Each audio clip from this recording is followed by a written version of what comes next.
बिस्मिल्लाहिर्रहमानिर्रहीम। बहुत शुक्रिया आपका। जिस तरह के हमेशा से हमारी जो वज़ीर आला पंजाब है मोहतरमा मरियम नवाज शरीफ साहिबा, उनकी जो अवलीन तरजीह है वो है कि कम आमदन के तबके को रिलीफ पहुँचाना, और बिलखसूस ये उनकी हमेशा से तरजीह रही है। पिछला पूरा साल जितनी तवज्जो वज़ीर आला की इस बात पर रही है कि महंगाई को काबू किया जाए और खाने पीने की अशिया जो है उनकी कीमतें जो है वो नीचे लाई जाएँ, और जिसका अमली नमूना रमज़ान से पहले सब लोग देख चुके हैं कि इस वक्त जो आलू, प्याज, टमाटर है, सब्जियां हैं, कोई भी ऐसी सब्जी नहीं है जिसका आप 100 रुपए से ऊपर, बहुत ज्यादातर जो सब्जियां हैं उनकी कीमत इस वक्त 100 रुपए से नीचे है। और 20 रुपए, 28 रुपए, 30 रुपए, 40 रुपए की बंद गोभी, फूल गोभी, इवन शिमला मिर्च जो महंगी है वो भी 80 रुपए, 100 रुपए में मिल रही होती है। ये महंगी सब्जियां वो हैं। आलू, प्याज, टमाटर तीनों 100 रुपए से कम है। और टमाटर जो है वो आप देख लें, जिस तरह से सहूलत बाजार जो कायम किए गए हैं, 40, 45, 50 रुपए इसमें कीमत निकलती है। रोज कीमत की तो वेरी करती है इन चीज़ों की।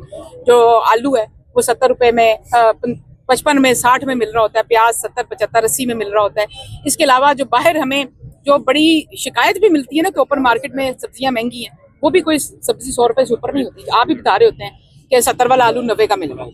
आप ही बता रहे होते हैं कि 50 वाला टमाटर 70 में मिल रहा है। आप ही ऐसे बता रहे होते हैं ना। तो आपकी राय और आपकी फीडबैक पे भी जहाँ पे महंगाई भी है ना, और जिसको हम पूरी कार्रवाई करते हैं, जिसके ऊपर मैं ये नहीं कह रही कि वो ठीक करें, मेरा कहने का मकसद ये है कि जहाँ पे ग्राम फरोशी भी हो रही है वहाँ भी चीज़ों की कीमत 100 रुपए से कम है इस मरतबा। तो अल्हम्दुलिल्लाह, अल्लाह का बड़ा करम है। और पिछला पूरा साल वज़ीर आला की बहुत तवज्जो रही। लीमू देख लें आप, लीमू हमेशा रमजान में 500, 600, 700 रुपए किलो मिलते थे। इस दफा 110 रुपए, 20 रुपए, 125 रुपए वहाँ होती है जहाँ से बड़ा लामा आता है जी 125 रुपए आज लीमू मिले। उसके अलावा अदरक देख लें आप, 1100 रुपए किलो, 900 रुपए किलो होती है। इस दफा 360, 370, 380 रुपए किलो मिल रही है। तो इस तरह की बहुत सी जो खाने पीने की चीजें हैं उनकी कीमतें काबू में आई रमजान से पहले। और अगर मंडियों में हम कुछ ना कर रहे होते तो आज आपको फिर वहां से ये 300 रुपए की तड़ी ना मिल रही होंगी। ये मंडी से सस्ता मिलता है तो आगे 300 रुपए की। एक मिनट, दूसरी बात ये है कि जो अब आप मुझे पता स्ट्रॉबेरी की तरफ आएंगे, अब आप चीजें ढूंढ के लाएंगे। केला जो है ना, केला रमजान से पहले मुझे कहा गया था कि 600 रुपए दर्जन मिलेगा रमजान में, लेकिन अल्हम्दुलिल्लाह 250 रुपए पे रोका हुआ है हमने। 250 रुपए से बाहर नहीं जाना। एक दिन गया है 300 पे, 300 या 300 से ऊपर गया है। ओपन मार्केट की बात करिए। उसके अलावा केला जो है वो हमने 250, इन बाजारों में 220-30 मिलता है, बाहर 260 भी मिलता है, 270 भी मिलता है। मैं रोज खुद मालूम करती हूँ हर जिले में ओपन मार्केट में कितने का मिल रहा है। और हमने केले की, जो केला हमारा ये आउट ऑफ सीजन है, इस वक्त केले का सीजन नवंबर में खत्म हो जाता है, मिड दिसंबर तक मैक्सिमम चलता है। सिंध बेस्ड कमोडिटी है ये। उसके अलावा ये एक्सपोर्ट होता है केला बहुत ज्यादा पाकिस्तान से, ईरान जाता है, अफगानिस्तान जाता है, सेंट्रल एशिया जाता है। हमने रोजों से पहले जब देखा कि केले की यहाँ कीमत बढ़ रही है, हमने अपने मुल्क को, अपने सूबे को यहाँ पे केला की कीमत रोकने के लिए हमने एक्सपोर्ट बंद की हुई है। हमने रोक दी कि रमजान का महीना केला एक्सपोर्ट नहीं होगा। हमें जो जो इसके लिए तदारुक करने पड़ते हैं हम करते हैं। हमारी वज़ीर आला बहुत ज्यादा विजिलेंट है। एक दफा उनको जब हमने ये रिपोर्ट दी कि केला रमजान में 600 रुपए दर्जन हो सकता है अगर रोका ना गया, विद इन 24 आवर्स केले की जो एक्सपोर्ट है ना वो रमजान के पूरे महीने के लिए रोक दी गई थी, जिसकी वजह से। और बाकी जो स्ट्रॉबेरी है वो भी बिल्कुल नया सीजन, आपको पता है कि अभी शुरू हुआ है, स्ट्रॉबेरी स्टार्टिंग है। जब भी किसी फल की स्टार्टिंग होती है और जब वो आउट ऑफ सीजन होता है, उसकी कीमत ऑटोमेटिकली बदल जाती है, उसकी वो कम हो जाती है, प्रोडक्शन कम हो जाती है। और ये पेरिशेबल आइटम्स है।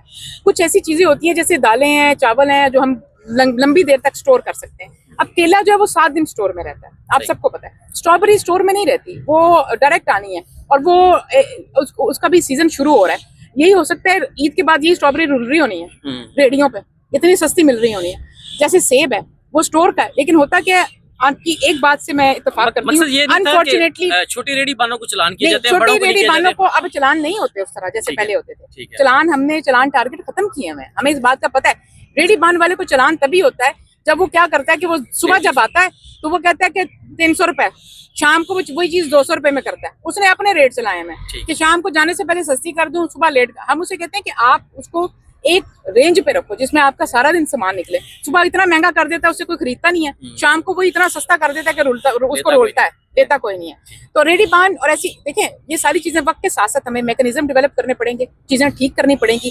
सिर्फ एक आखिरी बात ये करना चाहूंगी, अनफॉर्चुनेटली जब भी रमजान आता है तो वाहिद एक पाकिस्तान एक ऐसा मुल्क है जहाँ चीजें ऊपर जाती हैं, जहाँ मुनाफाखोरी शुरू हो जाती है, जहाँ पे लोग ग्राम फरोशी करते हैं, जहाँ पे लोग होर्डिंग और स्टॉकिंग शुरू कर देते हैं। खजूरों की, केलों की, सेब की, दालों की, बेसन की सस्ता लेके महंगा बेचना चाहते हैं। जो कि बहुत ही अफसोसनाक है। पूरी दुनिया में रमजान आए, त्योहार आए, मैडम इसमें कोई क्रिसमस आए तो उसके सब पूरी दुनिया में खाने पीने की चीजें 50% कम हो जाती हैं, अपने तक यहाँ हो जाती हैं। वाहिद मुल्क है जहाँ महंगी होती है। और मेरा सिर्फ यही मैसेज है कि जितने लोग भी ऐसा करते हैं, मेरे नजदीक ना वो ताजर के लाने के हकदार है और ना वो कारोबारी तबका के लाने के हकदार है। ये एक जुर्म है जो वो करते हैं और उनके साथ सख्त हाथों से निपटना चाहिए। उनके खिलाफ कार्रवाइयाँ भी होनी चाहिए। हमने बहुत सी ऐसी जगह जहाँ पे हमें पता चला कि यहाँ पे चीजें स्टॉक की गई और महंगी दी गई हैं, हमने कार्रवाई करके सील भी किए, बंद भी किए। और दूसरा, हम रमजान में ये भी नहीं करना चाहते कि सब कुछ बंद कर दे ताकि लोगों को मिले भी कुछ ना। हम उसको चेक एंड बैलेंस के थ्रू भी करना चाहते हैं और कहीं ना कहीं एग्जाम्पल भी बनाते हैं हम, ताकि लोगों को पता चले कि ऐसा नहीं करना। लेकिन ऐसे करने वालों के ऊपर अफसोस एक अलग चीज है, लेकिन कार्रवाई हर सूरत होनी चाहिए।